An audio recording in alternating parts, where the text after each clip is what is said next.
नमस्कार दोस्तों। दरअसल बिहार में छठे चरण का चुनाव समाप्त हो गया। लगभग पूरे देश में 58 सीटों पर चुनाव होना था, जिसमें बीजेपी जो है 40 सीटों पर जीत चुके थे। मतलब पिछले लोकसभा चुनाव की बात किया जाए।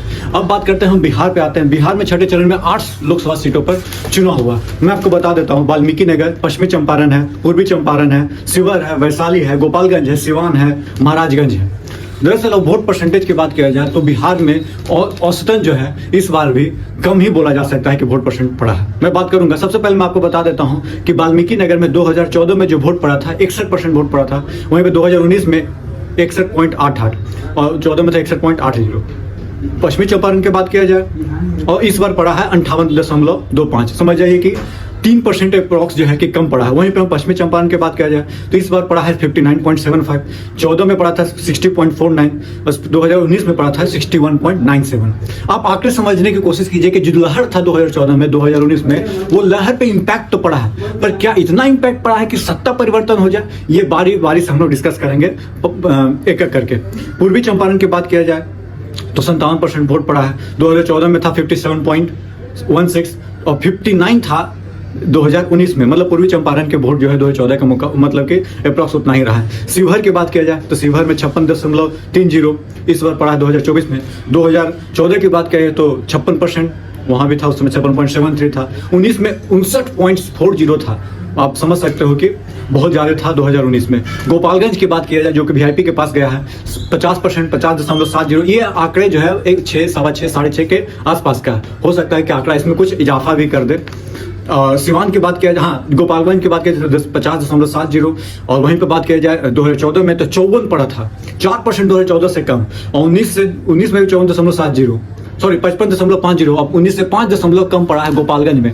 तो गोपालगंज के लालू परिवार का गढ़ कहा जाता है गोपालगंज। हालांकि गोपालगंज से लालू परिवार का नहीं लड़ रहा, मैं सॉरी आरजेडी का कोई भी नहीं लड़ा, क्योंकि ये रिजर्व सीट आप जान ही रहे। सिवान की बात किया जाए, सिवान में त्रिकोणीय मुकाबला था। 52.50 वोट पड़ा है इस बार। 14 में पड़ा था 56.53। 2019 में पड़ा था 54.73। वहीं पर महाराजगंज की बात किया जाए तो 51.27 पड़ा है 6 बजे तक। और महाराजगंज में 2014 में पड़ा था 51.57। 2019 में पड़ा था 53.80। ये कुल किया जाए तो 55.545 पड़ा है आपको बिहार में बात किया जाए छठे चरण में। वहीं पे 2014 की बात किया जाए तो 57% पड़ा था। 2019 की बात किया जाए तो 58% वोट पड़ा था। 3% वोट कम पड़ना किसके खिलाफ कम पड़ा है, किसके खिलाफ वोट हुआ है, सबसे पहली बात यह होगी। और कम पड़ा है तो इसका रीजन क्या है? दरअसल 2019 में जो बालाकोट स्ट्राइक हुआ था, आप बोलिएगा बार बार एक ही बात बोलते हो, तो बार बार आपको ये बात मानना होगा कि बालाकोट स्ट्राइक के कारण जो मुद्दा बनाया गया नेशनलिस्ट वाला, जो बात किया गया कि जो देशभक्त होंगे वोट देंगे बीजेपी के साथ, तो वो उसमें मुद्दा हावी था। आप मानिए ना मानिए, आप देख लो कितना वोट परसेंटेज का डिफरेंसेस है। 58 से डायरेक्ट 55 पे आ गया। 3% मत जो है कम हो गया है। आप समझ जाए कि क्या हाल है। और 54 में कांग्रेस को हटाने का एकदम जिद था आदमी को। अब की बार मोदी सरकार की बात नारा था, घर घर मोदी, हर हर मोदी, घर घर मोदी की बात चल रही थी। तो उस समय भी 57% वोट पड़ा था। तो दरअसल हम बात करते, सबसे पहले हम बात करेंगे आपसे सिवान की। दरअसल सिवान में जो है त्रिकोणीय लड़ाई है, ये आपको पता होना चाहिए। दरअसल विजय लक्ष्मी देवी आपको एनडीए के प्रत्याशी है, राजद के प्रत्याशी अवध बिहारी जी हैं। वहीं पे हिना साहब है आपको, जो कि शहाबुद्दीन जी के पत्नी के रूप में पत्नी है, वो भी खड़ी है, निर्दलीय। तो मैं आपको बता देता हूं कि दरअसल 52% जो वोट पड़ा है शाम के 6 बजे तक, इसमें क्या हो सकता है? दरअसल हिना साहब का एक वोट बैंक पहले से मजबूत है, उसमें कोई दोहराई नहीं कि उसमें कोई सेंधमारी हुई है। वोट बैंक है, वो रिजर्व है, ठीक है। दूसरी ओर जो है, पिछली बार जो टिकट जेडीयू के टिकट पे जो लड़ी थी, उनको टिकट काट कर, सिटिंग एमपी का टिकट काट कर विजय लक्ष्मी देवी जी को टिकट दिया गया। अब इनका प्रभाव क्या है वहां, तो प्रभाव उस लेवल पे है कि नहीं, लेकिन जेडीयू के फेस पे वहां पे वोट मिल जाता है। वहीं पे अवध बिहारी जी, ये भी वहां से क्या बोलते हैं, विधायक हैं, तो इनके पास भी है। और खास बात यह है कि अवध बिहारी जी को मुस्लिम यादव का वोट जो है मिलेगा ही, और अवध बिहारी चौधरी जी को वोट मिलना ही है। लेकिन डेंट कितना हिना साहब को पड़ता है मुस्लिम का वोट, कितना यादवों का वोट, ये देखना दिलचस्प होगा। ये त्रिकोणीय मुकाबला जो है, ये सीट फंस गई है दोस्तों। आप मानिए या ना मानिए, कोई एक साइड नहीं बोला जा सकता है कि हिना साहब जीत जाएंगे या विजय लक्ष्मी देवी जीत जाएगी, या तो फिर अवध बिहारी चौधरी जी जीत जाएंगे। तो क्या होगा शिवहर में, ये देखना दिलचस्प होगा। लेकिन जरूरी नहीं है कि हिना साहब जीत जाए। हाँ, शहाबुद्दीन जी जिंदा होते तो हो सकता है कि सीट निकाल लिए होते। लास्ट दो मुकाबला हिना साहब हार चुके हैं, बड़े मतों से हार चुके हैं। वहीं पर हम लोग बात करते हैं वैशाली। वैशाली पटना से नज़दीक है। यहाँ पे बात करना इसलिए जरूरी है कि लोजपा के रामविलास पासवान के उम्मीदवार वीणा देवी हैं, वीणा देवी, और वहीं पे मुन्ना शुक्ला। आप जानते हो मुन्ना शुक्ला कितने, विजय कुमार शुक्ला उर्फ जो बोला जाता है, कितने बड़ा बाहुबली आप बोल सकते हो कि हैं। तो यहाँ पे बात यह है, एक बाहुबली है, वहीं पे वीणा देवी पिछली बार चुनाव जीत चुकी हैं। तो यहाँ पे आप बोल सकते हो कि वैशाली जो क्षेत्र है वहाँ पे मुकाबला गड़बड़ा गया है मुन्ना शुक्ला के खासकर उम्मीदवार बनने से। आप पूछिएगा, मुन्ना शुक्ला का पकड़ बहुत खतरनाक है वैशाली में।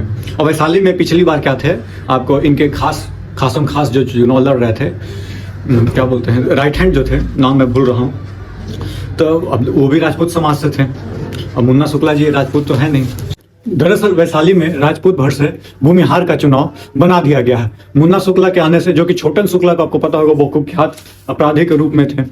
उनके बाद मुन्ना शुक्ला को टिकट देने के बाद जो है राजपूत, पिछली बार राजपूत भर से राजपूत, इस बार राजपूत भर से भूमिहार, क्योंकि मुस्लिम यादव तो जानते हैं कि राजद के साथ हैं, लेकिन यदि भूमिहारों का सीट, ये भूमिहारों का वोट बैंक और रघुवंश बाबू के कारण यदि राजपूत का कुछ वोट बैंक मिल जाता है तो वैशाली के चुनाव जो है खतरनाक हो जाएगा। मुन्ना शुक्ला एक बड़े दबंग लीडर भी हैं, तो हो सकता है कि वीणा देवी को इस बार टफ टास्क, और बहुत ही ज्यादा टफ टास्क झेलना होगा।